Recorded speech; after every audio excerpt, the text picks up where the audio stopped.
if you're in a situation as a police officer going into any situation, whether it be a simple traffic stop, a domestic violence situation, you're concerned, and a lot of, normal citizens don't understand that. I mean, police officers, I think on average per year, get less shooting training, and this is obviously an ICE officer, a federal agent, but regular police officers only get 40 hours of training per year on shooting.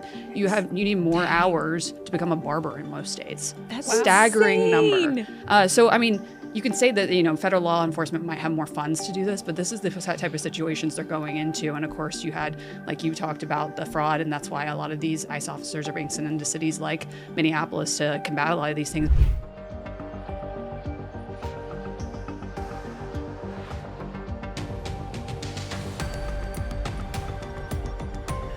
Welcome back to Problematic Women. I'm Elise McHugh. And I am Virginia Allen, and we are so glad to have Daily Caller reporter Ashley Brassfield back with us in studio. Ashley, thank you for taking the time to join. Thank you for having me on. It's good to be back with the girls. It is great to have you. We celebrated New Year's last week, and it was fun and exciting.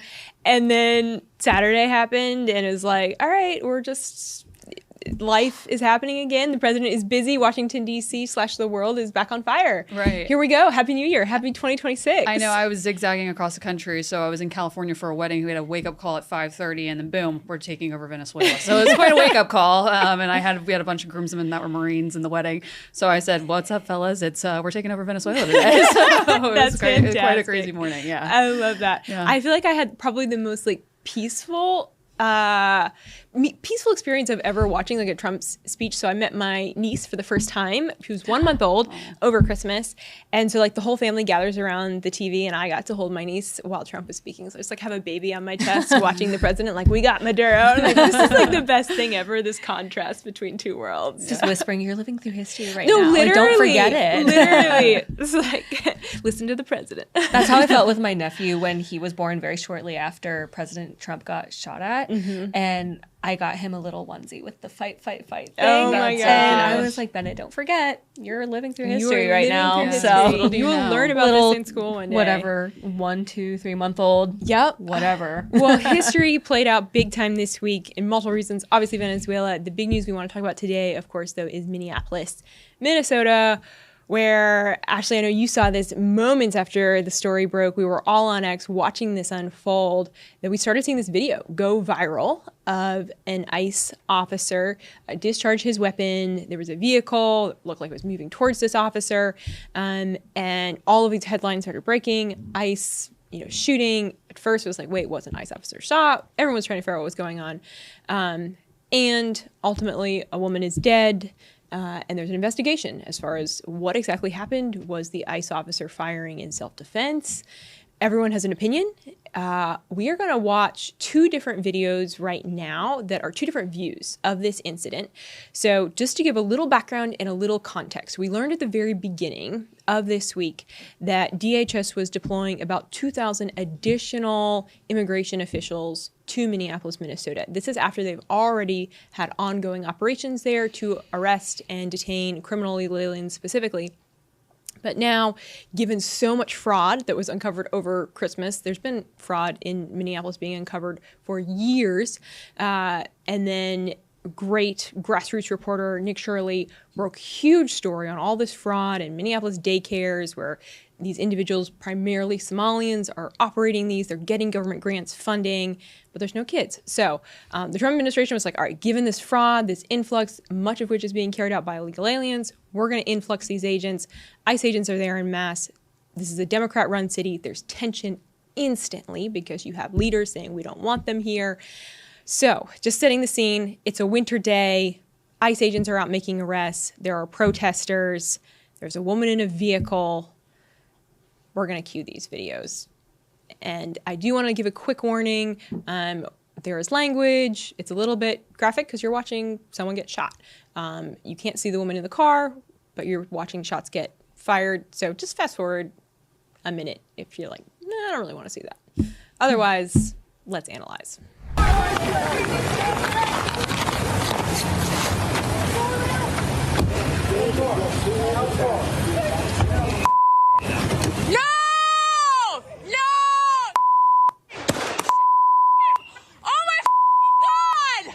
What the?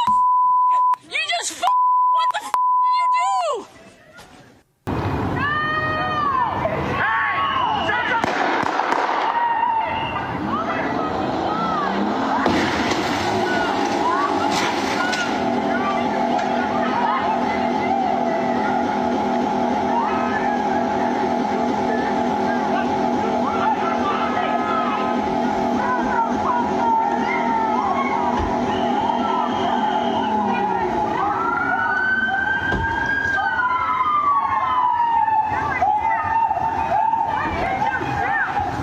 y'all's initial reactions when you saw these videos? When I first saw the video, I was like, yeah, he was acting in self-defense. That's what my initial thought was. I initially saw the far away video first. Then I saw the close-up, and I can see how it might be a little confusing, what's going on. I have heard that this particular police officer may have had a history of maybe being in danger with vehicles before coming at him in his line of duty. So that's some additional context that might be useful to know. But my gut reaction to watching this was, yeah, he was acting in self-defense. It did look like she was accelerating towards him. But I also do know that it's not just people choosing what they want to believe, but between the left and the right, people really just do believe what they want to see. Yeah. So Yeah, I agree with that. I was telling you earlier that I was on the story pretty early on. I saw a tweet about, federal officer shooting happening in Minneapolis, immediately reached out to Department of Homeland Security and ICE at the time. But the first video that actually came out and started circulating on Twitter and that we were kind of seeing at our office was this kind of bad angle that was blocking the car. We heard the shots happen and the car speeds off. Then you get the first one that we just saw that started circulating. And then I would say that farther angle that we saw. So I think people started speculating after they saw that second video what actually happened, who they believe. Of course, if you're on one side, I think you're saying this is an innocent woman, and then the other, I think that's kind of where we are, and it's a really tragic situation overall, obviously, and we're seeing that play out still to now. But it's really interesting because you brought up the fact that this officer might have had some experiences with cars being weaponized against officers, and this has actually been a problem last year. There's a DHS press release from November saying they have skyrocketed over the last year since 2024, data between January and November of that time period. So I think it is a real concern for ICE officers. I mean, if you're in a situation as a police officer going into any situation, whether it be a simple traffic stop, a domestic violence situation, you're concerned, and a lot of normal citizens don't understand that. I mean, police officers, I think on average per year get less shooting training, and this is obviously an ICE officer, a federal agent, but regular police officers only get 40 hours of training per year on shooting. You need more hours to become a barber in most states. That's staggering insane. number. So, I mean, you can say that, federal law enforcement might have more funds to do this, but this is the type of situations they're going into. And of course, you had, like you talked about, the fraud, and that's why a lot of these ICE officers are being sent into cities like Minneapolis to combat a lot of these things. But it's, we saw this even here in D.C. with the National Guard shooting. Are they prepared to come into these situations? You got to look at that. But it is also the type of situation where there's questions about why were these people here protesting, and I don't think she probably went in thinking, it was that dangerous of a situation at that point, maybe, and that's why where the tragedy is. But, when you have federal officers, and I wish we could see even, a minute more of the video beforehand to see really what happened. I think that's what we're missing here in a lot of ways. But at the same time, this, woman, if you have federal officers approaching you saying, get out of the car, you get out of the car. You get out of the car if you're me. But, obviously I don't think she was expecting to do that in that situation, the danger that she was putting herself in. And that's what regular citizens need to start understanding, I think, at this point. And, you want to make the comparisons to the George Floyd, but you better comply with federal law enforcement. And I think that's the lesson, no matter what here, but it is a tragic situation. Well, and I think regardless, it is really important to keep the context in mind that immigration officers have had now a 1,300% increase in assaults against them since the start of the Trump administration. So they are very mentally aware of the fact that their lives are in danger at all times while they're doing their jobs. And in moments like that, they have less than a second to make a decision. Do I allow this vehicle to keep approaching me or to potentially run me over? Do I discharge my weapon? And they have to make those decisions incredibly fast. And that's what, the FBI is doing an investigation. And that's what they're going to be looking at is, was this a legitimate lethal threat against this individual, against him and other ICE officers on the scene? And given his training, his background, was that use of force justified is going to be the big question. There's no doubt there's going to be a lawsuit from the family. So we're going to watch this unfold. But yeah, you mentioned George Floyd. We want to dig into that because this is a little bit, at least I think you put it best, like a tale of two Minneapolises. It only took a matter of hours. It was instant. I've never seen anything like it. And I was just coming out of high school. So that was really the first time I was paying attention to politics very intentionally. And I was like, oh my gosh, is this how it is? And then last night, however, yesterday, not really. This shooting in Minneapolis was not met with the same energy, I would say. What do you guys think? Yeah, I mean, I think you have to look at like the compare and contrast. So George Floyd was killed in May. It's January right now. Weather does play a part in people's willingness to get out on the streets and cause havoc, set things on fire. I think that is a big difference. I also genuinely think that there is some protest fatigue among the radical left. They have been protesting in full force since 2020. They might be a little burnt out. I don't know. I do want to note, so by the time we're recording this, it's about 24 hours after the shooting, a little bit more. So things could still deteriorate rapidly. One reason why I think things could still change pretty quickly is because, honestly, Antifa are the rabble rousers. They are the ones that come in and incite violence and extremism. And we've seen that time and time again in cities, and we especially saw it after George Floyd's death. It takes them a minute to mobilize. So just because we haven't seen the extreme violence yet doesn't mean we won't, but it could come. One similarity, though, is we have the same mayor, Mayor Frey of Somalia. Mogadishu. Essentially, is Jacob Frey is, he's still the mayor of Minneapolis, and he's used some expletives and pretty aggressive language. We actually have a clip from him. Maybe we should go ahead and roll that. And I feel like his response, maybe that's a consistency, is he hasn't changed that much like a showman over the past several years. So. And I have a message for ICE. To ICE, get the out of Minneapolis. We do not want you here. Okay, so that is the mayor in bright bold color. Actually, what are you seeing as far as like compare and contrast between the time of George Floyd and what we're seeing now? Yeah, so you brought up the fact that it's, different seasons. We're calling it the winter of love rather than the summer of love right now, which I don't know how long it's going to last. I think some of the main differences, just overarching here, would be the fact that you were seeing a lot of people coming off COVID, being stuck in their houses for months on end. And a lot of all this COVID stuff didn't apply to all the protesters at the time, if you remember, which I find hilarious. Obviously, I think this is a interesting look for ICE right now at a high stakes time. So it may have some stakes across the country, and that way I don't think you're going to see the protests, though. Yeah, well, I think that's one of the biggest differences is the presence of federal law enforcement. That this actually, the protests are occurring because of the presence of federal law enforcement. But when you have massive amounts of law enforcement that have the backing of the president of the United States on the ground, creates a different atmosphere. And guess who didn't have their back in 2020 and 2021? Yep. People like Jacob Frey, people like Tim Walz. Why would they listen to them? Exactly. Right? Exactly. And and why would you listen to Tim Walz? Speaking of, we do have a clip of his reaction to all of this, and he's trying to intimidate, but it's really hard to be intimidated by Tim Walz. I mean, we all saw how he was walking during the election, and just the things that he says does not match with what he actually does and what he means. So let's run that clip of Tim Walz speaking on this yesterday.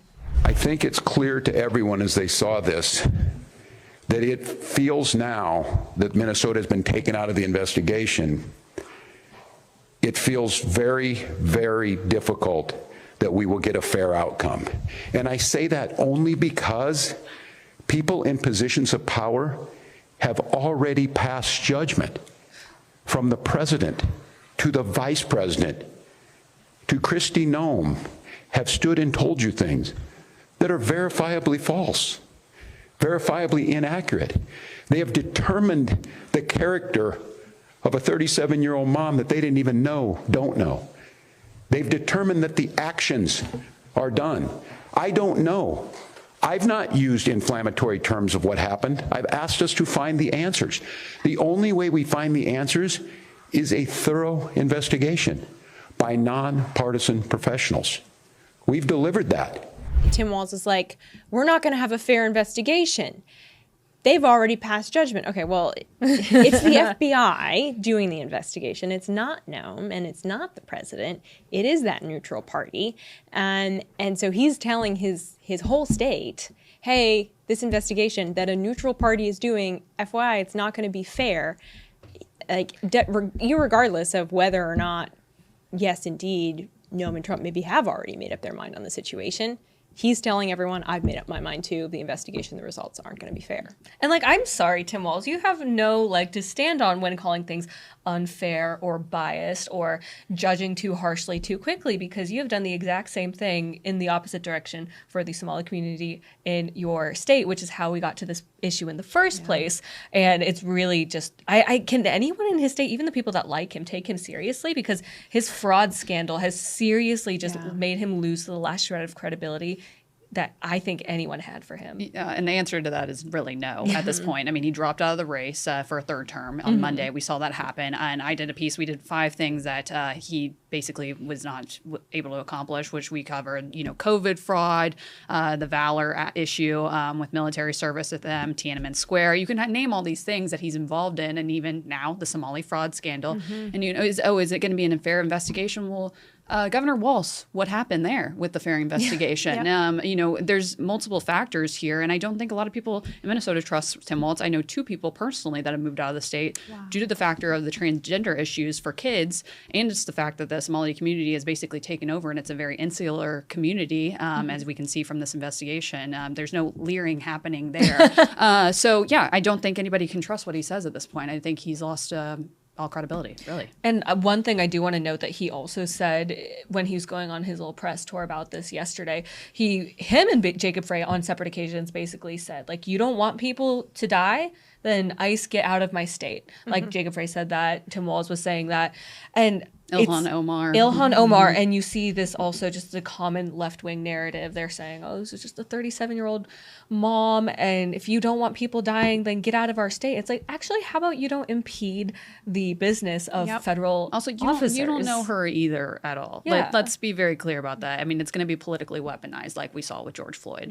So I think, whether it be both sides on this issue, you have to, as an individual, an American, you look at it in a frame that, let's be neutral for now until we figure out this investigation, which is, you struggle when it comes to social media these days. But I think that should be the goal in this instance. Yeah, exactly. Well, and I think, at least that's one of the most critical points, is that if the city and the state cooperated with ICE, the vast majority of these arrests and apprehensions of illegal aliens would be taking place in prisons, because you would have that cooperation between state and federal and local and federal, to where so when an illegal alien gets arrested for, let's say they rob somebody, they break into a home, or they steal a car, and then ICE logs what they call a detainer to essentially say, hey, local, state, when that person has served their time in your prison, we would like to come and take that individual into our custody.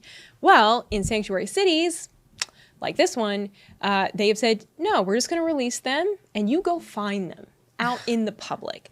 Well, then you run the risk of situations just like this, where you have to send massive amounts of law enforcement of ICE agents to try and make these apprehensions in order to keep agents safe, in order to keep people in the community safe. So it creates really a pressure cooker situation where you have people who are angry. Sometimes you have dangerous individuals that are being apprehended. It takes more manpower, it's more tax dollars, and that is sometimes, like we've seen here, the tragic result when you have state and local governments that are unwilling to cooperate with federal. Yeah. I mean, it's just so complicated, the work that the federal ICE agents have to do to deal with all this stuff, find people in sanctuary states. So the last thing you'd think you'd want to do is maybe like interfere with that and be a protester that's getting in the way of that. And I will say, I do really appreciate the way that Vice President J.D. Vance specifically has been attacking this week. On Thursday, he went and took questions from the press at the White House press briefing. And he said something that really stuck with me. He said, in a way, I feel, quote, very, very sad for this woman. But it wasn't really in the way that you would think, because he was like, regardless of who she is, like you were saying, it really shouldn't matter who she is. And I don't know what was in her heart in those last moments of her life. But I do feel really, really sad for her, because clearly she was infected with some sort of like Trump derangement syndrome type mentality, where she left her own children at home behind daycare, I don't know where. She left her own children to go and be in this situation. And that is how she went out. And only someone who is, what he said, completely brainwashed, that's how you get yourself in a situation like this. And it's very, very sad. Yeah, well, I think we're going to learn a lot in the coming days, weeks, months. Yeah. A lot of opinions are still going to be out there, and you can make your own own conclusions. But I think the big question is, what happens now in Minneapolis? Are Are we going to see a return to what we saw after George Floyd's death? And I actually think it's helpful to just remind ourselves what that chaos looked like. So we have a clip of a little news package that was put together that shows just, okay, this was what was falling out. This is published about 3 days after George Floyd was killed. But I think it's good to remember just how crazy our world was those days. Minneapolis on fire. Protesters leaving an auto parts store in flames.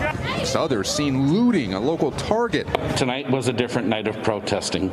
All of it after demonstrators approached one of the city's police precincts. We're about to lose the front of the precinct if we don't move this crowd out of the front. Officers in riot gear tried to maintain order. You can see the smoke bombs in the distance, and police have been firing pepper spray to try and disperse this crowd. Hundreds of protesters had gathered here, and now police are trying to push them back to keep the peace. Before you go, my favorite part of that is how the anchor is wearing a mask because COVID applies to him. But if he dropped his microphone and started like looting the Target, he could take that off. It'd be fine. Yeah. No, and that's what I was saying earlier. I was like, I had to think back to myself because we forget so quickly these days about the time. But I mean, even the person that was being interviewed, black mask on, and it was a different time. It was a really weird time. So are we going to get to this point again in Minneapolis? Are we going to see history repeat itself with fires and attacks on, police buildings? I don't think so. No? Personally, I don't think so. Even though it does take Antifa time to mobilize and get people out there, I just don't think, one, like you said, the weather. I think COVID, people were pent up and wanted something to do, and they had an excuse to like take off their mask and put on a black mask and go out there. I just think the factors aren't right, and there will be people. There were people last night, like hundreds of people in that city. I didn't see any protesters around here, but I really don't think that this story has the sauce for George Floyd again. Yeah, and I think a main problem was, too, a lot of the National Guard being, distributed in a city like Minneapolis at the time. I think they were holding off, if I remember correctly, a lot. I might be a little wrong on that. Right. So that's a factor that I think will not, the scale of this will not be as significant as that summer, I would say, weather being the issue there, like we said before. I do think, obviously, there's a larger threat, but I think if you want to look at it, too, the law enforcement presence being there early, I mean, we see this in D.C., it's really more of a deterrence factor than anything. And I don't think, like you said, we're going to see the scale of Antifa presence. Obviously, it takes time to mobilize there. But to say that, the FBI and other agencies haven't had their eyes on that group heavy over the last year, I think that would be a lie. I know we don't know that for fact on any investigation stuff on my end, but can't imagine they're not being looked at. Yeah. Oh, yeah. Well, and I do think we have to mention the fact that there is a race element here, that obviously with George Floyd, there was a huge movement and people really saying, okay, this individual was killed because of the color of his skin. Black Lives Matter. They're not going to Black mobilize Lives Matter. for They're not going to mobilize for I'm a not white seeing woman, any white so. squares on my Instagram today, so I think we're in the clear. Yes. But I don't know, maybe different. I'll be proven wrong by the time this airs. So, I We don't know. shall We'll see. We will watch it unfold. But the way that everyone's been reacting to this, it's been highly emotional, and of course, we have to see how some people in Hollywood are reacting. I mean, we don't have to, but especially Jimmy Kimmel. Like, he is just like an infection. He has a way of putting his foot in it. Yeah. So I'm not going to explain it any further. I'm just going to play the video of how Jimmy Kimmel reacted to it before, like, I hate to say it this way, before the body was cold on his show on Wednesday night. You know what? Maybe they're trying. I know what they're doing. They're trying out a new slogan. Donald J. Trump is going to kill you. Pretty good, right? This maniac, he isn't just killing people overseas. An ICE agent today shot and killed an unarmed 37-year-old woman during an ICE operation in Minneapolis. They're there under the guise of protecting us. And, of course, our president weighed in with compassion. He wrote, "I've just viewed the clip of the event which took place in Minneapolis. It is a horrible thing to watch. The woman screaming was obviously a professional agitator, and the woman driving the car, this is the woman who was killed, was very disorderly, obstructing and resisting, who then violently, willfully, and viciously ran over the ICE officer who seems to have shot her in self-defense." Now, I saw this video. It didn't look like anybody got run over to me. It looked to me like a woman got scared, tried to drive away, and they shot her. That'll be for the court to decide. Well, the mayor of Minneapolis, though, had this to say. They are already trying to spin this as an action of self-defense. Having seen the video of myself, I want to tell everybody directly, that is bull. This was an agent recklessly using power that resulted in somebody dying, getting killed. And I have a message for ICE. To ICE, get the out of Minneapolis. That was the shirt I want to see. To ICE, get the out of Minneapolis. Get the out of all of these cities. So I have mixed feelings about this because on one end, like we were talking about, the shirt's kind of funny. I mean, I've seen people on right-wing Twitter make memes where it shows like Pete Hegseth with like the laser eyes and it says, "We are going to effing kill you." So, I mean, it is kind of the right-wing meme. No one writes right-wing memes better than leftists. But also, this is exactly how we got to this point. It's not just Tim Walz. It's not just Jacob Frey. It's not just that guy who makes the Instagram carousels who makes all those activist posts. It's people who have large audiences like Jimmy Kimmel who are contributing to the rhetoric and like the temperature. He's not lowering the temperature and he's fabricating what his opinion is. Trump also expressed his opinion on what happened, but Jimmy Kimmel was like, well, it looked like she was scared and was trying to drive away. You didn't have to drive away. You had to get out of the car. That's what was going on. And he knows his audience doesn't care about that fact, and that it's just kind of disgusting. Yeah, I mean, I think Jimmy Kimmel can say what he wants. He can make the jokes he wants. But, like, just from a human perspective, like, we're talking about the death of a human. Like, let's not turn it into a joke less than 24 hours later. Well, when did late night television become, we're going to report everything in the news? I understand there was a fact that there's cultural aspects, but I mean, his entire show is about Donald Trump at this point. And I don't remember, really name anyone past, 2015 before that this was just continuous thing. You were having people on talking about movies, and it's like every monologue of his is about Donald Trump. And sure, you can get a chuckle out of a Trump shirt, but I mean, these people, late night hasn't been funny in years. And he really can thank his ratings to Donald Trump. I know he wanted to have him thrown off television. He got his wish for about 2 days after the Charlie Kirk scenario, which he had to apologize for. And then he gets back on, and the only reason his ratings have gone up is due to the fact that all the leftists want to watch him because he's got the TDS like they do at this point. So it's not funny. He'll never have the Johnny Carson numbers that he so wishes he could have, or the Jay Leno's of the world. But it's boring to me. It's boring. It's embarrassing to watch. I really hope Trump sues him because that is what would be very entertaining in this case. I really don't think he needs to, but it could be funny about like lying about him. Right. But speaking of like not funny, Conan O'Brien actually said something very akin to what you just said this past week. He said, "I think you've now put your best weapon, which is being funny, and you've put it down and you've exchanged it for anger." And he was talking in regards to comedians just going always for the low-hanging fruit of making fun of Donald Trump and hating on him, knowing that their audiences like it. And he says, you don't know how to be funny anymore. And I really just don't think Jimmy Kimmel knows how to be funny. He thinks he is. And that's, I guess, our question of the week. Is there any funny Democrat anymore? See, and this is like a classic rule of comedy, is you have to be willing to make fun of yourself in order, like the comedians who are funniest make fun of themselves constantly.